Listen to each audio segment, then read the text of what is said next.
Biar kami jadi semua kami pelaku firman petang hari ini. Untuk kemuliaan nama-Mu ya Tuhan Yesus. Di dalam nama Tuhan Yesus dan semua kita yang berharap Dia berkata, Amen. Silakan duduk saudara. Amen.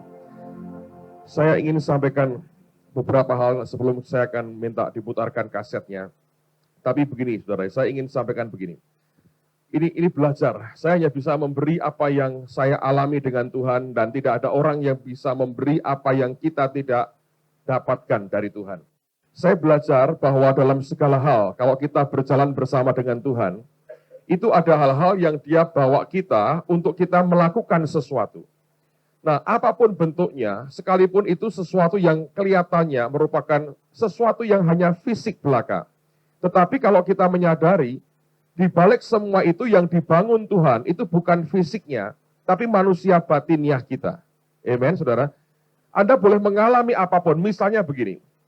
Saudara mengalami breakthrough terobosan dalam hal bisnis Anda. Tiba-tiba Tuhan berikan akan promosi yang begitu luar biasa sehingga meningkat dengan begitu ajaib. Nah, saya mau ingatkan bahwa bukan soal materi Anda yang bertambah, bukan soal promosi yang luar biasa, bukan soal bisnis yang melonjak dengan begitu hebat yang harus kita perhatikan.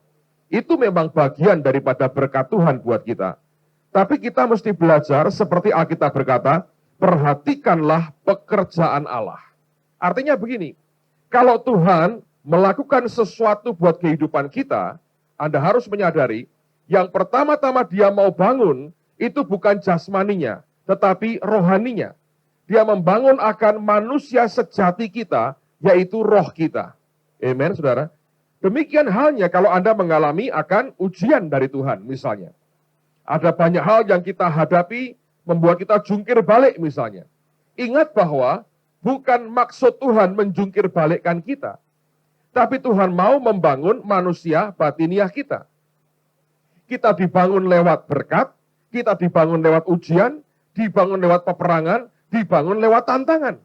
Karena Anda harus ingat Alkitab juga berkata, Dia yang melatih tangan kita untuk apa? Berperang. Artinya kalau ada peperangan berarti mesti ada musuhnya. Tapi tujuannya bukan untuk kita membunuh si musuh itu. Dalam perjanjian lama, iya memang harus sampai bunuh-bunuhan. Perjanjian baru, Tuhan mengajari kita untuk menaklukkan lawan itu dengan cara Tuhan. Ketika semuanya selesai, Anda harus ingat, yang dibangun itu bukan yang luarnya, tapi yang di dalam. Sesuatu sedang dibangun di dalam kita, yaitu manusia batiniah kita. Nah, kalau ini nggak disadari, apapun yang kita alami akan kita anggap sebagai beban. Atau kalau itu berupa berkat, dengan gampang kita berkata, lihat ini karena kesanggupanku, lihat ini karena kemampuanku, lihat ini karena kehebatanku, ketekunanku, dan sebagainya. Padahal kita harusnya menyadari, semua itu tujuannya membangun manusia batiniah kita. Amen, saudara. Nah, ada banyak hal yang kita lewati dalam kehidupan kita, yang sepertinya kalau kita perhatikan biasa-biasa. Nggak terlalu hebat, Pak. Itu hal yang biasa. Tapi di dalamnya tetap ada tangan Tuhan yang campur tangan membangun manusia batiniah kita. Sebab kalau kita semua pulang ke rumah Bapa, tubuh jasmani ini nggak dibawa. Dia akan berikan tubuh kemuliaan. Tetapi yang tetap kuat di depan Tuhan adalah manusia roh kita. Nah, izinkan Tuhan membangun manusia batiniah kita. Nah, sejak beberapa bulan terakhir, tentu cara berpikir, secara pikiran, secara tenaga, energi, kami kesedot banyak soal pembangunan akan Holy Stadium yang Tuhan perintahkan. Tapi dari sejak awal saya berkata dengan jemaat dan teman-teman, saya berkata begini, ini bukan pembangunan fisiknya yang kita mau lihat. Itu harus kita kerjakan, itu bagian daripada perintah Tuhan. Tapi yang lebih menarik adalah, lewat semuanya ini, manusia batiniah kita akan dibangun. Kelak kalau itu jadi, kalau sampai tidak ada pembangunan manusia batiniahnya, tidak ada gunanya sama sekali. Anda tahu berapa banyak masalah muncul di tengah-tengah berkat diberikan. Karena orang tidak mau memperhatikan pekerjaan Allah. Karena itu Tuhan mengatakan, perhatikanlah pekerjaan Allah. Artinya, apapun yang Tuhan kerjakan dalam hidup saudara, perhatikan baik-baik. Di belakang itu ada the invisible hand, Ada tangan yang tak terlihat, yang kerja merajut akan kehidupan kita. Nah, itu ternyata yang punya dampak kekal dalam kehidupan kita. Yang fisiknya tinggal mengikuti sebetulnya, atau hanya alat yang dia pakai untuk membentuk manusia batiniah kita. Kalau Anda kekurangan hari-hari ini, jangan ngomel, jangan menggerutu, mengucap syukur kepada Allah, dan perhatikan pekerjaan Allah. Apa sih yang sebetulnya dia sedang katakan dan kerjakan dalam kehidupan kita? Nah, di sini poinnya, banyak orang Kristen miss atau kehilangan apa yang sedang Tuhan kerjakan. Nah, saya mau ceritakan, saya akan berikan introduction-nya sebelum saya minta nanti diputarkan kasetnya. Saya akan break di tengah nanti pada waktu selesai doa. Karena ini dua bagian sebetulnya. Dan ini tidak kami sengaja apa-apa. Kira-kira sebulan yang lalu, ada hamba Tuhan dari New Zealand yang datang di tempat kami. Dia dipakai khusus untuk deliverance ministry. Kalau sudah begitu, ini karpet bisa kotor semua. Dan baunya anyir, bau setan. Segala macam. Saya perlu dia setahun sekali, saya berkata, kamu ini sapu buat gerejaku. Maksudmu, sapulah yang perlu disapu, keluarkan yang perlu dikeluarkan. Karena setiap tahun kan banyak penambahan jumlah jiwa baru. Lalu kemudian kalau dia mulai kebaktian, wah itu kebaktian paling seru, saudara. Karena orang bisa main kuntau, main kungfu, segala macam keluar itu. Dan menarik sekali karena biasanya dia didik anak-anak School of Acts seminggu, kemudian setelah itu weekendnya langsung dipraktekkan. Dan mereka dengan segala macam itu, satu orang bisa ditindihin 7-6 orang. Saya berkata, ini nanti rohnya keluar, orangnya ikut keluar rohnya kalau caranya begini. Mati gak bisa bernafas. Coba 2 orang aja kerja dengan kuasa Tuhan. Tapi kadang-kadang perlu diingatkan terus. Nah, pada saat yang bersamaan ada Ibu Nani datang ke gereja kami. Dan saya kenal beliau cukup lama dan kami cukup dekat sebetulnya. Nah, pada waktu itu saya berkata begini dalam hati, ini Ibu Nani datang ini. Dan lalu kemudian saya berkata pada istri saya, kamu cari Ibu Nani itu jangan pulang dulu. Minta janjian waktu ketemu untuk sembahyang di tanah yang Tuhan berikan untuk kelak dibangun Holy Stadium. Saya mau hamba-hamba Tuhan berdoa buat tanah ini. Dan itu kebiasaan yang kami buat. Hampir setiap minggu sekali mesti ada hamba Tuhan yang pas datang ke Semarang. Saya gandeng ke sana, saya bilang, doakan berkati. Terakhir 2 minggu lalu atau minggu yang lalu, gembala-gembala sidang di kota Semarang tak kumpulin.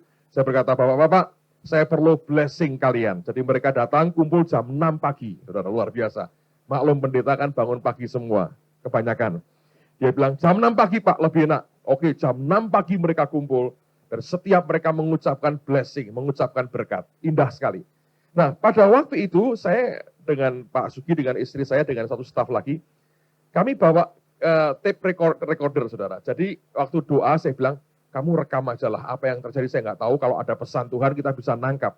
Saya tidak pernah menduga bahwa itu mengubah perspektif kami tentang pembangunan gereja ini.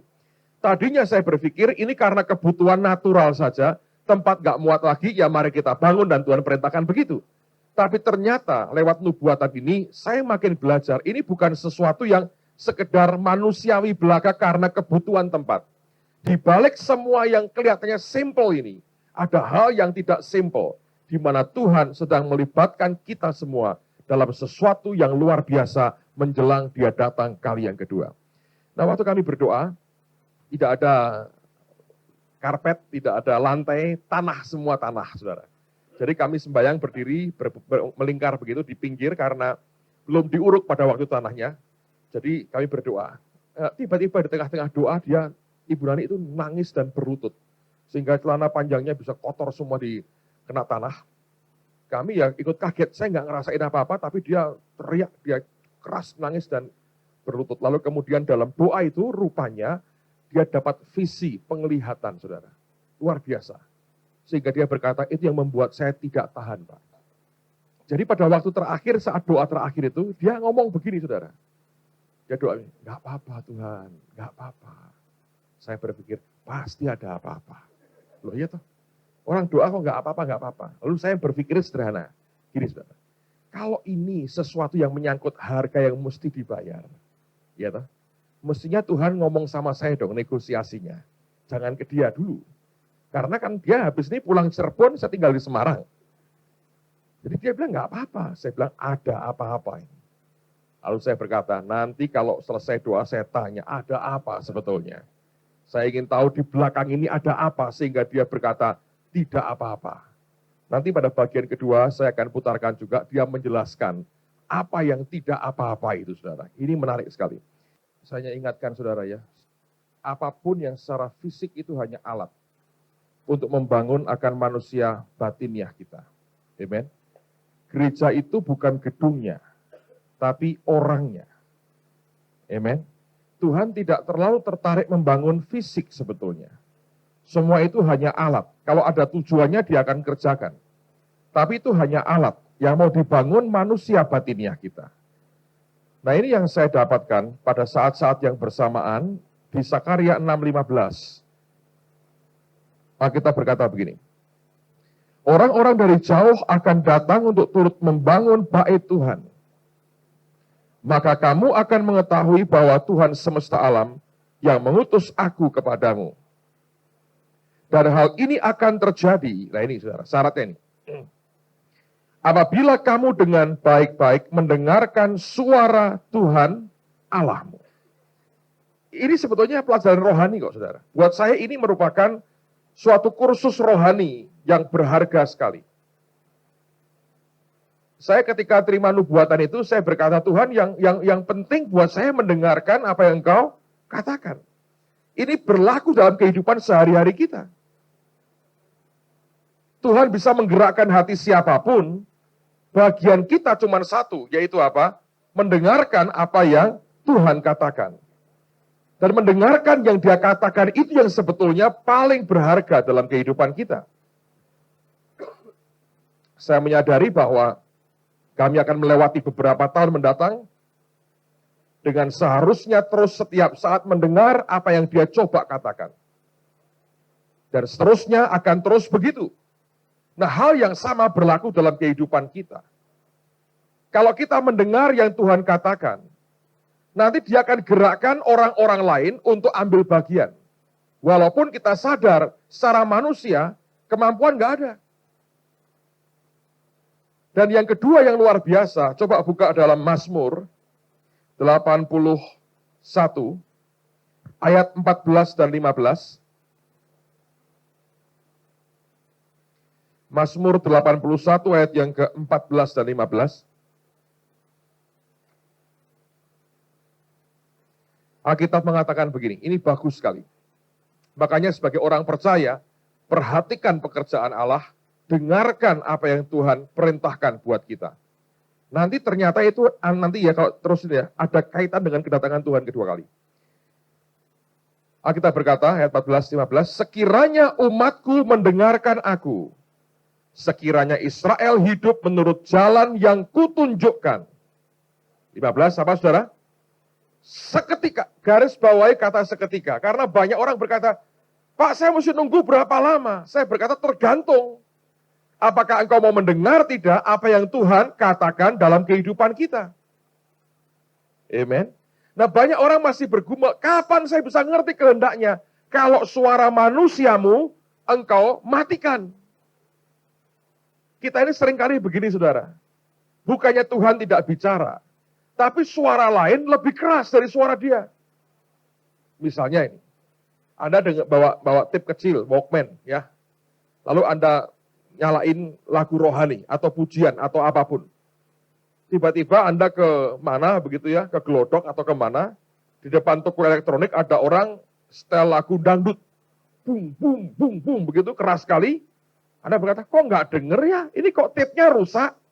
Bukan rusak tape-nya. Ada suara lain lebih kenceng. Nah seringkali yang dangdut itu kita, saudara. Di dalam ini banyak sekali musik yang aneh-aneh. Yang keluar dari will manusia. Itu yang membuat kita seringkali mengeluh, aku tidak bisa mendengar suara Tuhan. Tapi Alkitab menjanjikan sesuatu yang indah. Perhatikan, tak ulang lagi, saudara.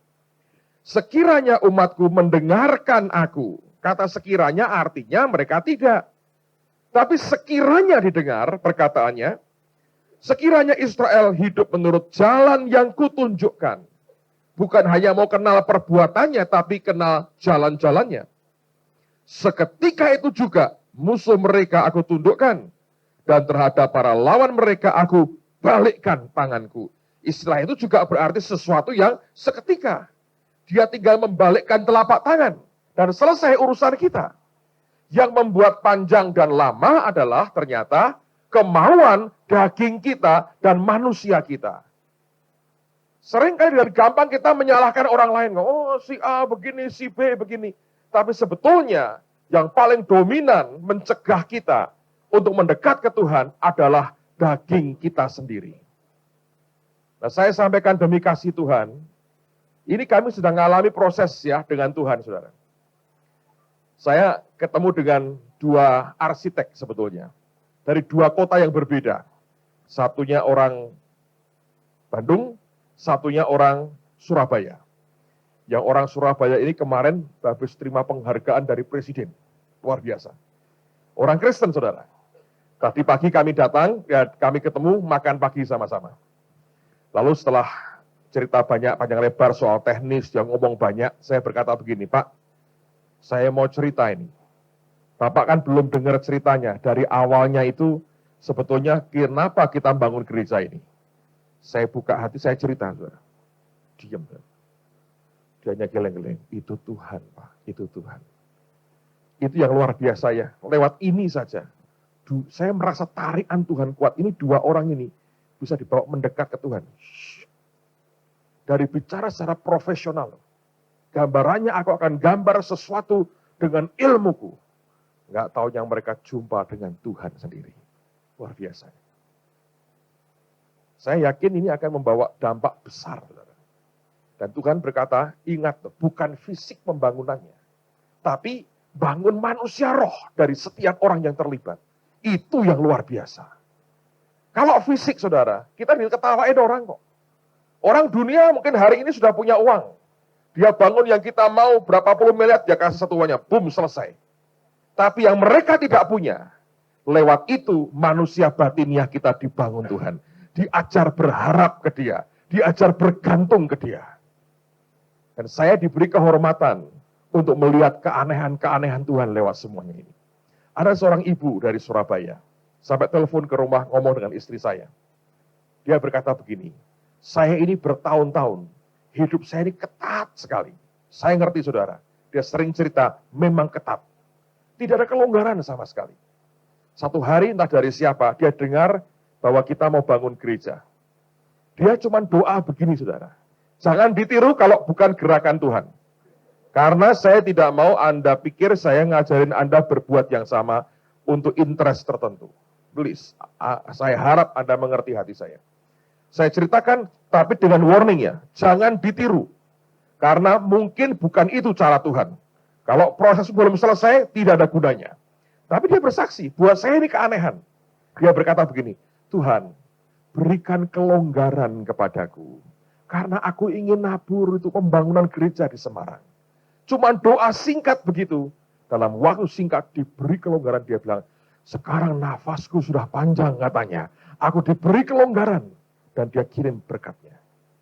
Saya beritahu saudara, ini buat saya bagian dari konfirmasi demi konfirmasi tentang apa yang Tuhan kerjakan.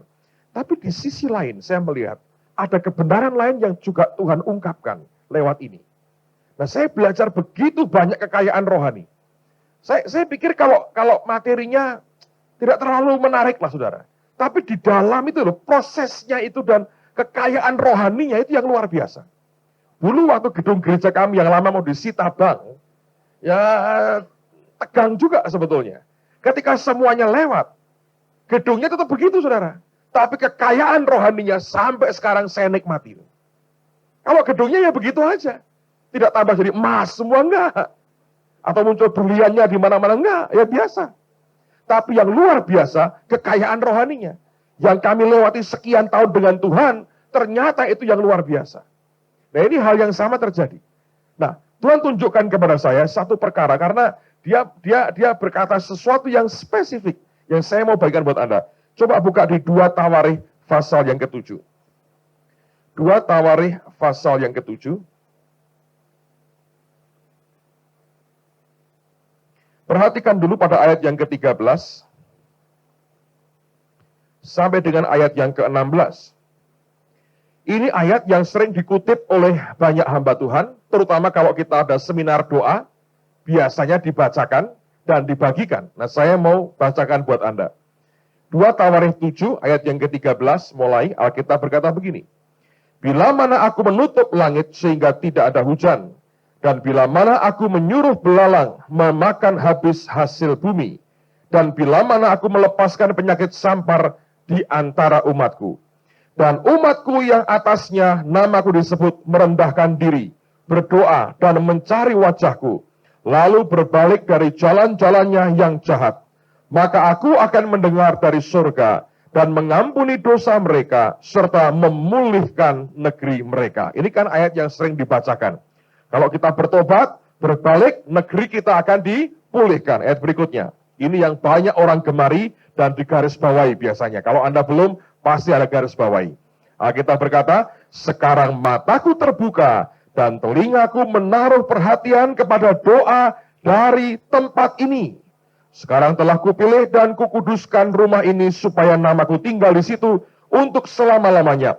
Maka mataku dan hatiku akan ada di situ sepanjang masa. Lalu semua orang berkata, amin. Biasanya begitu. Karena ini hal yang luar biasa. Wah, ini yang menarik.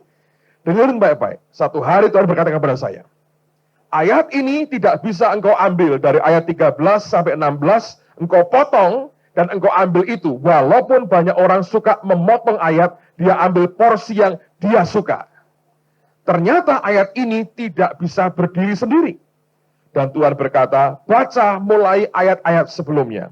Nah, lihat sekarang ayat 11 dan ayat yang ke-12. Ini kaitannya, baru 13 berlaku. 13 dan seterusnya nggak akan ada kalau 11 dan 12 dibuang. Alkitab berkata, demikianlah Salomo menyelesaikan rumah Tuhan dan istana raja, dan berhasil melaksanakan dalam rumah Tuhan dan dalam istananya segala sesuatu yang timbul dalam hatinya. 12, perhatikan baik-baik. Kemudian Tuhan menampakkan diri kepada Salomo pada malam hari dan berfirman kepadanya, telah kudengar doamu dan telah kupilih tempat ini bagiku sebagai apa? Rumah persembahan. Bahasa Inggrisnya a house of sacrifice. Rumah persembahan. Nah, pada rumah persembahan inilah Tuhan berkata, mataku terbuka dan telingaku menaruh perhatian kepada doa dari tempat ini. Dan di dalam rumah persembahan itulah juga dia berkata, maka mataku dan hatiku akan ada di situ sepanjang masa. Di mana kita disebut sebagai rumah persembahan, disitulah dua ayat ini baru berlaku di dalam kehidupan kita. Nah, kenapa sampai Tuhan menyebut sebagai rumah persembahan? Lihat pada 2 Tawarikh pasal yang kedua sekarang. Pasal yang kedua, perhatikan ayat yang ke-5 dan ayat yang ke-6. Alkitab berkata, dan rumah yang hendak kudirikan itu harus besar, sebab Allah kami lebih besar dari segala Allah. Salomo lihat akan kebesaran Tuhan, His greatness. Salomo lihat itu, ayat berikutnya. Tetapi siapa yang mampu mendirikan suatu rumah bagi dia? Sedangkan langit, bahkan langit yang mengatasi segala langit pun tidak dapat memuat dia. Dan siapakah aku ini sehingga aku hendak mendirikan suatu rumah bagi dia? Kecuali, nah perhatikan, kecuali, kenapa dia bangun bait Allah? Ini understandingnya Salomo. Kecuali sebagai tempat untuk apa? Membakar korban di hadapannya. Karena itulah Allah berkata, ini a house of sacrifice. Dan pada rumah persembahan seperti itulah dia berkata, mataku dan telingaku dan hatiku tertuju kepada doa yang keluar dari tempat ini. Nah, ternyata kalau Anda perhatikan, Salomo dalam kenyataannya, waktu dia mentahbiskan bait Allah itu, apa yang terjadi? Dia berkata, itu rumah Tuhan, rumah yang besar sekali, itu merupakan tempat membakar korban bakaran. Dan dia pasti membuat akan tempat korban itu dalam ukuran yang besar sekali. Tapi lihat pada pasal 7, 2 Tawarikh 7, ayat yang ke-7. Apa yang terjadi?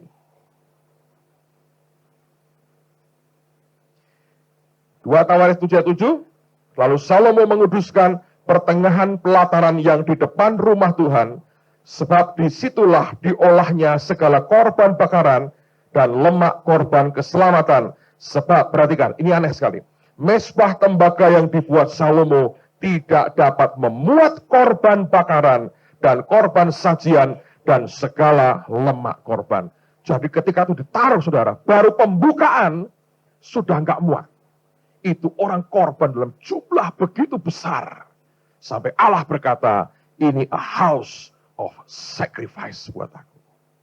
Dalam kehidupan kita, kalau kita merupakan a house of sacrifice, doa kita naik di depan Tuhan. Allah memberi perhatian. Anda mau bukti firman Kisah Rasul pasal 10. Ini menarik sekali. Kisah Rasul pasal 10. Perhatikan ayat yang pertama sampai dengan ayat yang keempat saja. Di rumah Anda bisa baca sendiri, menarik sekali. Di Kaisaria ada seorang yang bernama Cornelius, seorang perwira pasukan yang disebut pasukan Italia. Ia saleh, ia serta seisi rumahnya takut akan Allah, dan ia memberi banyak sedekah kepada umat Yahudi, dan senantiasa berdoa kepada Allah. Lihat, ada doa, ada sedekah. Dalam suatu penglihatan, kira-kira jam 3 petang, jelas tampak kepadanya seorang malaikat Allah masuk ke rumahnya dan berkata kepadanya, Cornelius. Ia menatap malaikat itu dan dengan takut ia berkata, ada apa Tuhan? Jawab malaikat itu, semua doamu dan apa? Sedekahmu telah naik ke hadirat Allah dan Allah mengingat engkau. Jadi itu naiknya bareng, saudara, bersamaan. Sedekah dan doanya naik. Ketika Tuhan buka akan rahasia a house of sacrifice atau rumah persembahan ini, Tuhan ngomong pada saya gini, nanti ini akan dibayar dan diisi dengan korban-korban dari orang-orang yang cinta kepadaku. Saya ceritakan bulan lalu ada saudara di sini yang memberikan rumahnya. Saya pikir pengalaman itu akan jadi terakhir buat saya. Tapi ternyata tidak, saudara.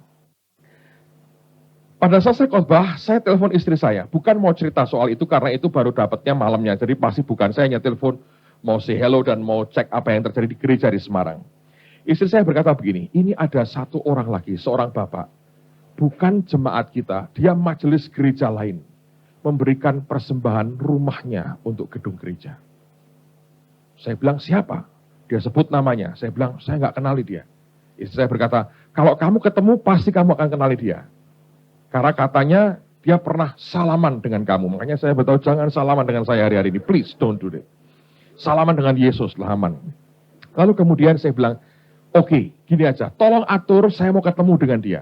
Saya baru pulang Senin, Selasa jam 11. Saya mau ketemu dengan dia. Minta kalau bisa, jangan kemana-mana. Saya mau ke rumahnya, saya mau ketemu dengan dia. Saya ke rumah itu sebetulnya ingin ngerti kenapa dia memberikan rumahnya, saudara. Saya tidak mau orang dari emosinya lalu menyerahkan, kemudian dia akan menyesali seumur hidupnya. Saya hanya mau meyakinkan diri saya bahwa ini harus diterima. Terus terang saudara sekalian, saya ini belum punya urapan Elia. Itu urapan tega, saudara. Ngerti? Elia itu urapan teganya luar biasa. Janda Sarfat tepung segenggam, dia minta buat dirinya dulu, saudara. Sudah mau mati, teganya luar biasa. Itu butuh urapan Elia, urapan tega namanya. Dan saya tidak ingin diberi Tuhan urapan tega begitu, karena bagaimanapun sejelek-jeleknya, saya masih gembala sidang dan bukan nabi, saudara. Jadi saya singkat cerita, saya pergi berangkat, saya cari alamatnya. Saya ngomong terus terang, dan saya sudah seizin dia, saya ceritakan ini. Jadi saya dapat lisensi dari orang ini untuk cerita. Saya tidak pernah ingin mempermalukan orang di depan orang banyak, dan saya berkata, izinkan saya saksikan apa yang kita alami, yang saya lihat hari ini, dan dia mengiyakan. Ternyata saudara, itu alamat di satu kampung yang mobil masuk pun tidak bisa. Kampungnya kecil. Jadi mobil taruh di luar, di dekat jalan besar, kami jalan kaki. Pak Suki ikut dengan saya dengan 2 teman lagi. Begitu masuk, saya cari alamatnya, nomor sekian, cari begitu. Lalu kemudian saya bilang, wah ini dia alamatnya. Waktu saya lihat rumahnya, saya masuk lemes saya, saudara. Wah ini lagi ini. Saya maaf ya saudara, bukan karena lihat ini rumahnya jelek, Enggak, itu cukup mahal, saudara. Lebih dari 100 juta nilainya. Saya bukan soal materinya, tapi yang mengharukan saya, ini keluarga sederhana. Anda tahu kerjaannya? Memberikan kursus menjahit di kampung. Coba Anda mikir, mau dapat berapa miliar sebulan sih kursus menjahit, saudara? Ya, mobil masuk aja nggak bisa. Dia punya 2 rumah yang nempel dari satu. Ukurannya 5 kali 12 kalau nggak salah. Yang satu itu dibangun 3 lantai. Yang bangunnya yang bangun dia bangun sendirilah kurang lebih begitu. Dibangun 3 lantai.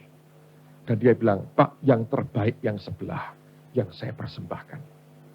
Nah saya bilang, lah ini kursusnya kamu di mana? Saya pindah di rumah ini, Pak. Lalu kemudian saya bilang, Bapak kok sampai memberi? Dia sederhana tuh ngomongnya. Hidup ini buat apa sih, Pak? Kami sudah diberkati sekali. Saya heran, berkati bagaimana? Anak-anak kami semua cinta Yesus. Sudah lebih dari cukup. Mau apa lagi, Pak? Bukankah itu yang paling utama? Anak-anak kami semua sekeluarga cinta Tuhan Yesus. Bayangin. Memberi kursus menjahit, saudara. Kami duduk ya, maaf salah saudara, maaf ini. Perabotnya, kursinya nggak lengkap. Dia menerima kami berdiri semua berjajar-jajar begini. Kami duduk, mereka berdiri. Nggak ada kursi lagi. Terus dia ngomong begini, ya, Pak, ayo lihat yang lantai kedua, lantai ketiga. Tapi Bapak bisa masuk lewat tangga di dalam rumah saya. Tolong dimengerti ya, saya bukan tipe orang suka masuk rumah orang, buka almari esnya, bongkar akan bawah kasurnya, buka lemari pakaiannya. No, itu karunia maling, saudara. Saya gembala. Saya gembala. Saya nggak ada gitu. Jadi saya bilang, ya oke, mari kita lihat. Karena dia persilahkan, dia minta saya lihat. Lalu saya masuk rumahnya tuh. Nah, kalau Anda masuk rumah orang, kan nggak mungkin tutup mata, kan nabrak-nabrak, saudara. Dan kita kan nggak pakai kacamata kuda begini. Jadi saya lihat dalam rumahnya. Apa yang Anda expect? Tinggal di kampung, yang mobil nggak bisa masuk. Tentu rumah yang sangat simple. Dan dia ngaku, saya nggak punya perhiasan, saya nggak punya tabungan, Pak. Ini berkat Tuhan, ini aja yang saya berikan. Karena Tuhan berkata, kamu punya 2 helai baju, berikan 1 untuk aku. Ya saya berikan yang baik, Pak. Saya masuk, saudara. Tangga untuk lantai kedua dan ketiga itu persis di sebelah tempat tidurnya dia. Sekali lagi, saya bukan orang yang suka lihat-lihat kontrol kamar tidurnya orang, saudara. Tapi kalau pintu terbuka, ya, jendela kebuka, mau nggak mau saya lihat dong. Masa pura-pura nggak lihat apa ya nggak lihat, masa begitu? Kan saya mesti lihat.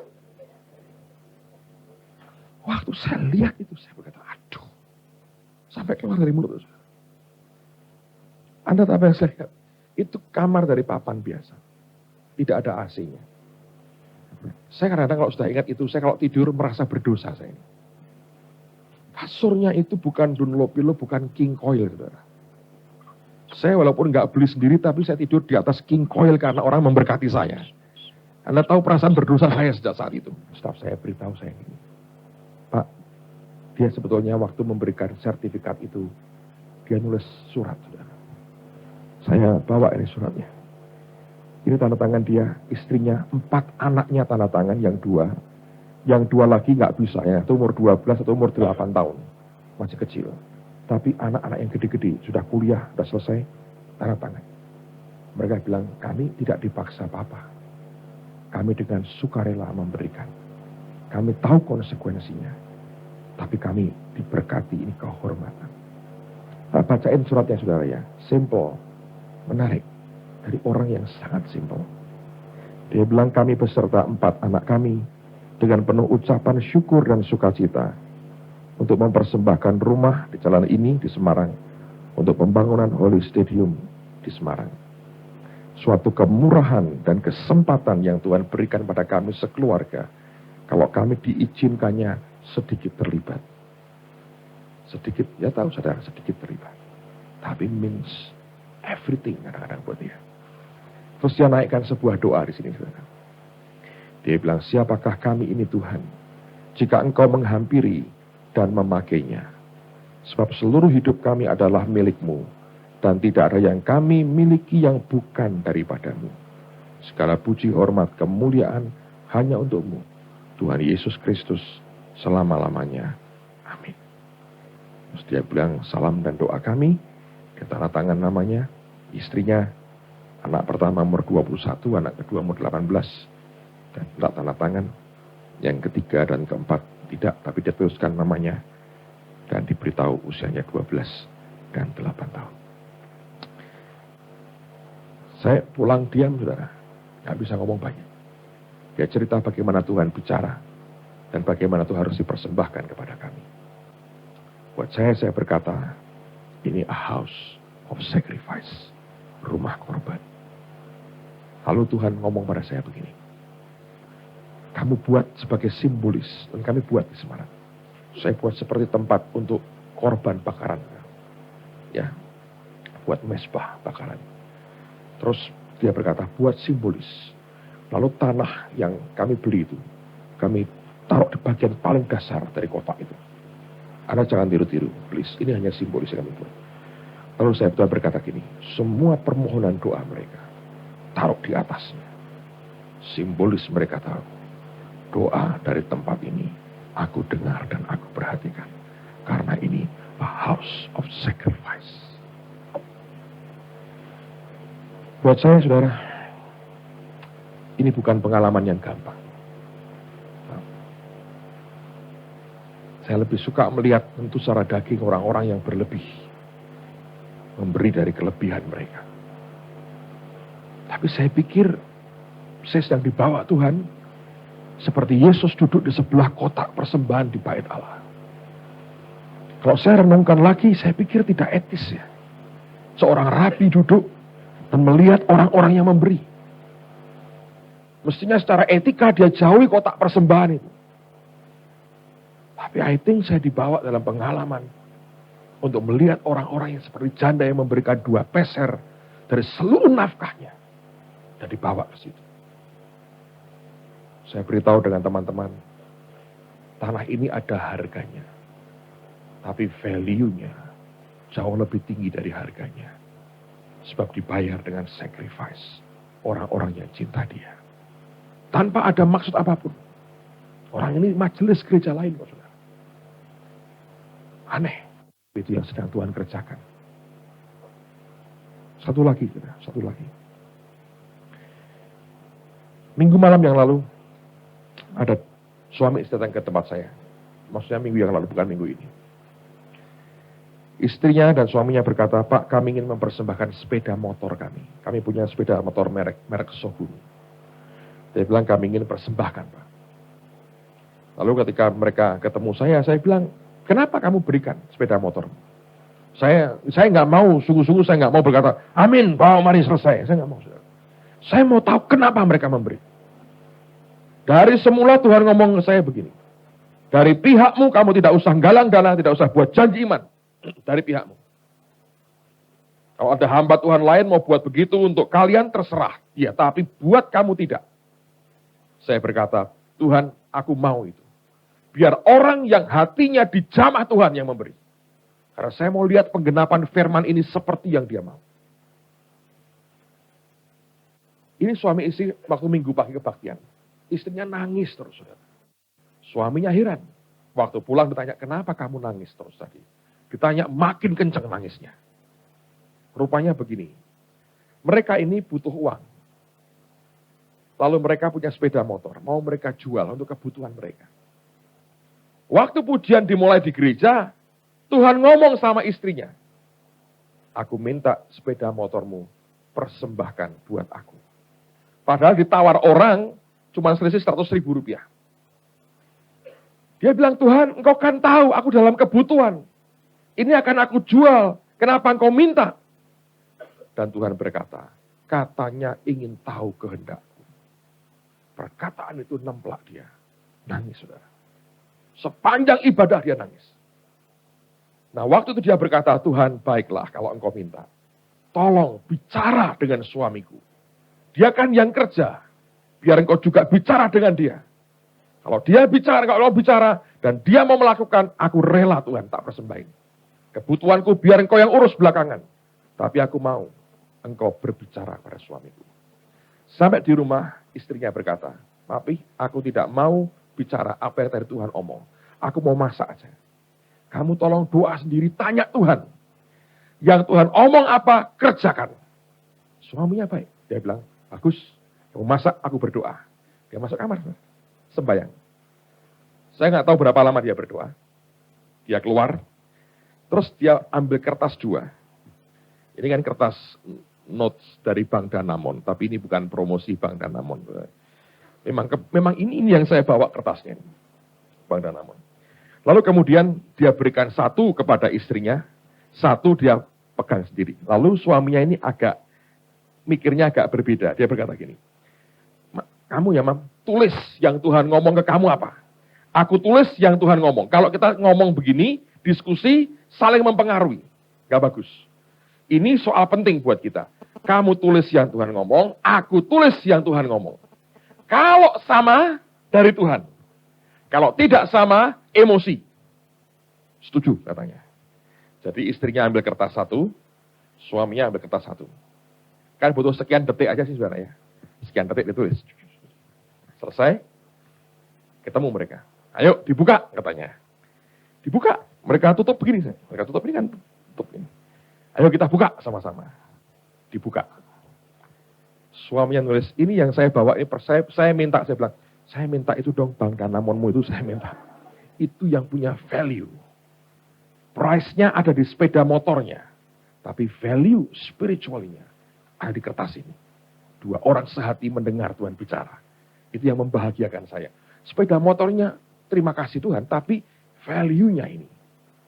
Suaminya bilang gini, shogun bukan dijual, tapi berikan untuk Tuhan, tanda tangan.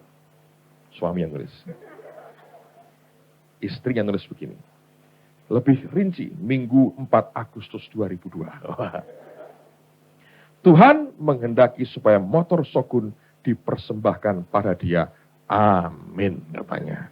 Begitu amin, salaman. Amin. Lepas shogun kita. Cuci bagus, bersih. Malamnya Pak ke gereja. Dia bilang, untuk Tuhan Pak, kebutuhan saya belakangan dah. Saya percaya nanti Tuhan yang atur. Kami mau jadi orang yang mentaati apa yang Tuhan perintahkan. A house of sacrifice. Kadang-kadang malu ya saudara ya, dengar gitu ya. Kita ini seringkali sudah gagah sekali rasanya. Wah, mengalahkan dunia. Karena kita seperti Elia. Cuman aku Tuhan yang tidak menyembah Baal. Tuhan yang senyum berkata, jangan GR Elia.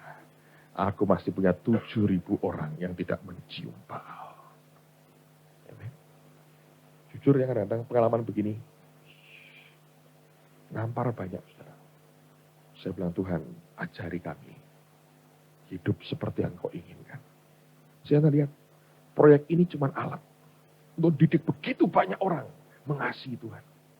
Bukan uangnya, bukan rumahnya, bukan hartanya sebetulnya.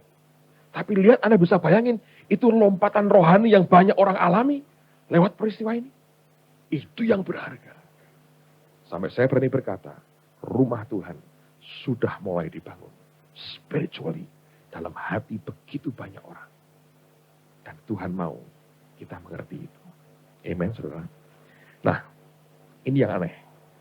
Ternyata, saudara sekalian, ketika Tuhan ajari saya soal rumah persembahan ini, tiba-tiba dia buka mata rohani saya. Ada apa sebetulnya? Coba kembali ke 2 Tawarikh 7 sebelum kita lanjutkan apa yang dinubuatkan tadi ya. 2 Tawarikh 7, ayat yang ke-8.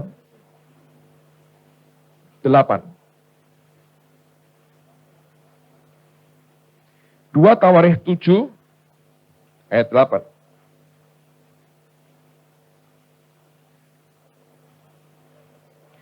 Alkitab berkata, dan pada waktu itu juga Salomo mengadakan perayaan pondok daun selama 7 hari.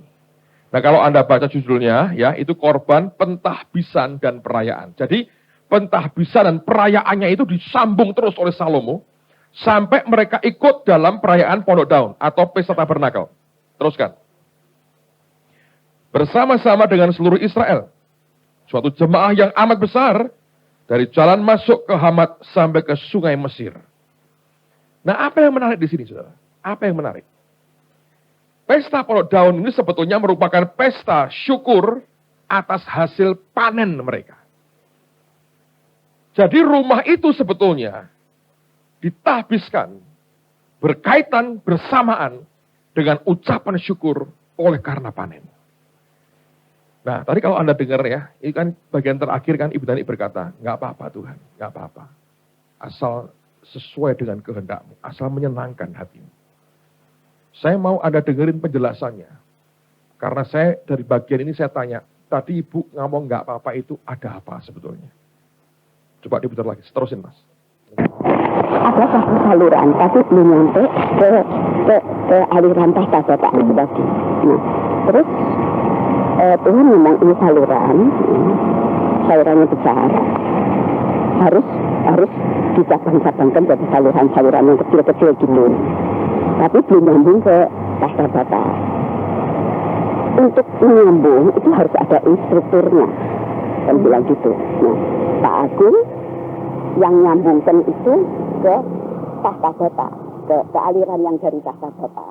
Sesudah itu nyambung, airnya itu baru mengalir gitu. Nah, mengalir putus ke cabang-cabangnya kayak gitu. Nah, itu yang bikin aku nggak tahan tadi. Karena begitu derasnya aliran itu sampai cabang-cabangnya semua itu dialiri dengan aliran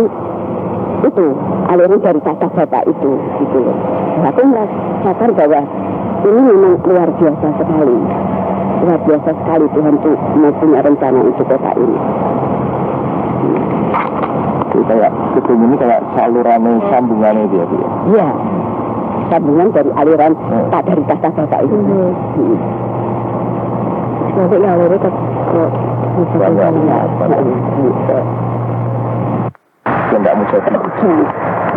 Ini dipakai. Nanti tidak lama tuh hari teko. Wah, itu senang. Ngomong-ngomong, tidak lama aku nih sudah datang gitu. Aku ini tidak apa-apa lah Tuhan, yang penting pokoknya rencanamu sudah di atas kota ini gitu. Saya tanya gini, tadi Ibu ngomong nggak apa-apa itu ada apa? Saya ketawa, dia bilang, gedung ini akan dipakai, tapi nggak lama. Nanti, itu bahasa Jawa tadi, Tuhannya teko itu bahasa Jawa. Dia orang Jepara, saudara. Tuhannya akan datang. Tak cari boso Jawa hari ini, saudara.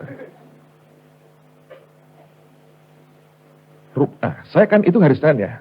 Rebunya saya ke Cirebon, khotbah tempat Ibu Nani. Habis khotbah saya tanya, Ibu, kemarin Ibu bilang, katanya Tuhan ngomong ini gedung dipakai tapi tidak lama. Karena Tuhan segera datang. Nah, saya bilang begini, itu dapatnya penglihatan atau suara hati atau apa? Enggak apa, audible itu telinga saya. Dia bilang, ini gedung harus jadi. Tapi dipakainya tidak lama. Karena aku segera datang. Nah itu nggak apa-apa Bu, saya berkata. Amin, ya toh? Anak teman berkata gini, Pak sayang dong Pak.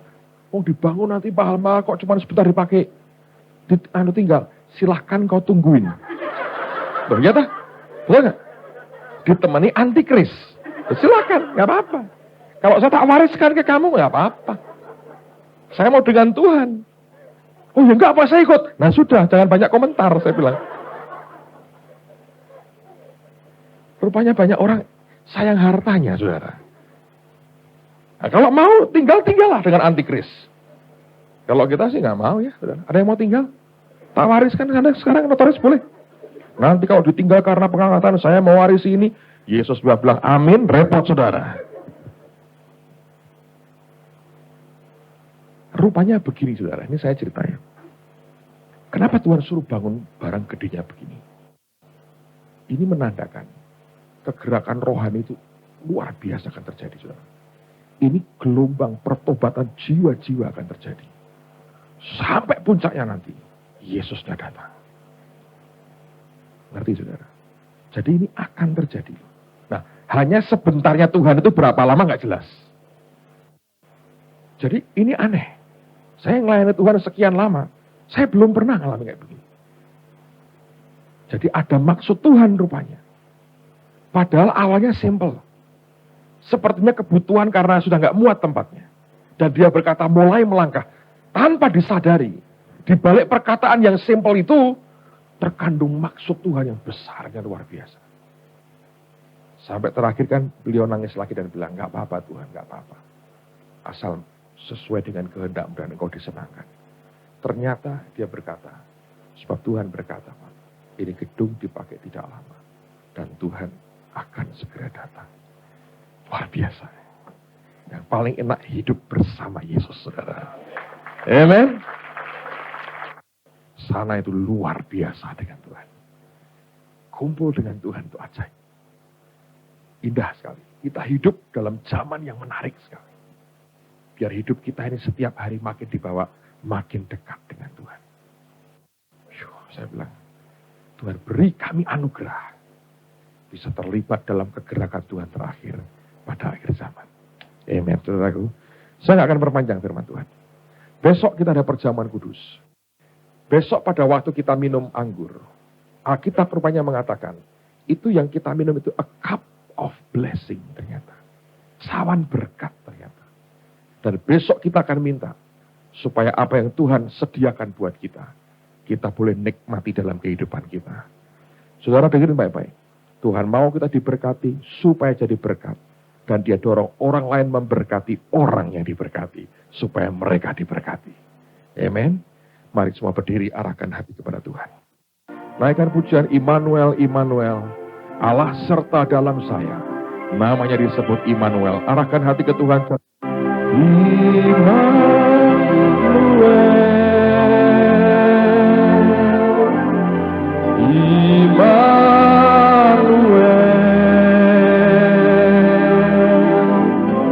Namanya disebut Immanuel.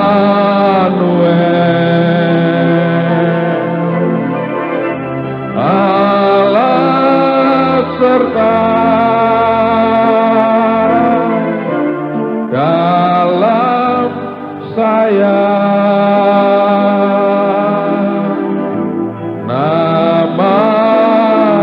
Disebut Immanuel. Mari keluar dari hati katakan Immanuel.